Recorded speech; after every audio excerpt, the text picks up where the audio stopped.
Congolaises, Congolais, mes chers compatriotes, en ce 30 juin 2025, nous commémorons le 65e anniversaire de l'indépendance de notre pays.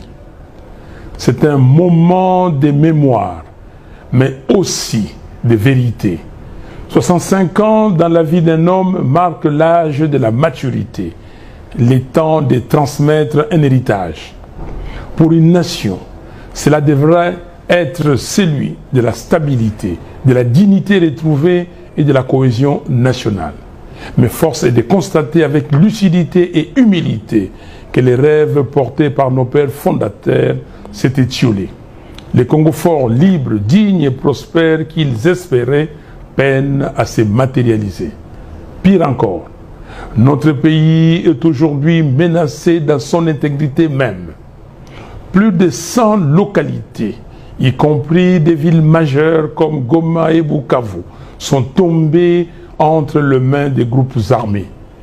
Le M23 et l'AFC, avec le soutien du Rwanda, terrorisent nos provinces du Kivu. Les ADF sèment l'horreur au nord Kivu. L'Ituri connaît l'occupation des fêtes de certaines zones par l'armée ougandaise.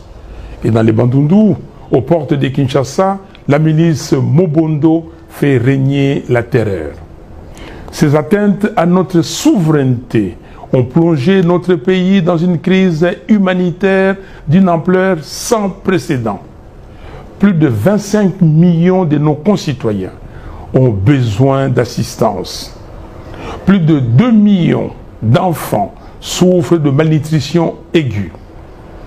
Près de 7 millions de Congolais sont déplacés internes, exilés sur leur propre terre.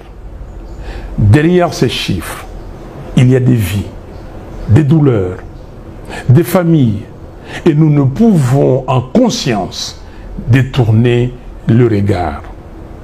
Pendant trop longtemps, une culture du déni et du rejet des responsabilités a gangréné notre gouvernance. Oui, nous faisons face à des agressions extérieures, mais cela ne peut en aucun cas nous exonérer de notre responsabilité première, protéger notre peuple. Nous sommes comptables de l'unité perdue, de la misère grandissante, de l'absence d'espoir. Mais il n'est pas trop tard. Le Congo peut se relever et il se relèvera si et seulement si nous choisissons de mettre le pays au-dessus de nos querelles. Comme le proclame notre hymne national, par les labeurs, nous bâtirons un pays plus beau qu'avant, dans la paix. Ce moment exige un sursaut. Il est temps de répondre à l'appel de la patrie, pas à celui des intérêts égoïstes. Notre Constitution, à son article 63, nous rappelle notre devoir sacré. Tout Congolais a les droits et les devoirs sacrés de défendre le pays et son intégrité territoriale en cas de menace ou d'agression extérieure. Cet appel dépasse aujourd'hui les cadres juridiques. C'est une exigence morale, un impératif historique.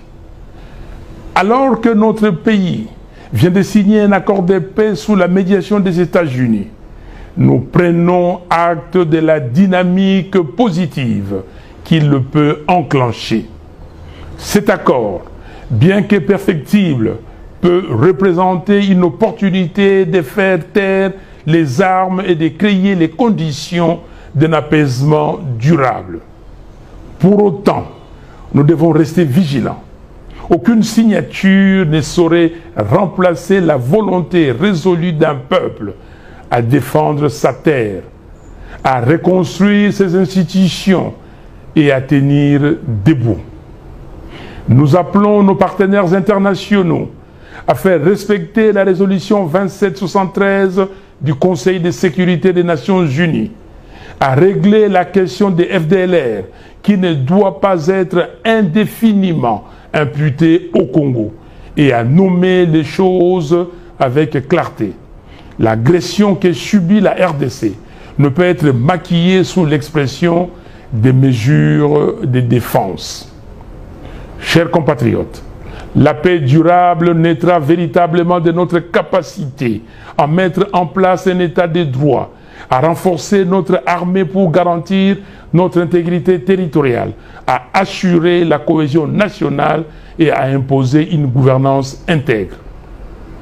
L'histoire de peuple nous enseigne que la paix passe par la cohésion et la cohésion passe par les dialogues. Voilà pourquoi je demande avec conviction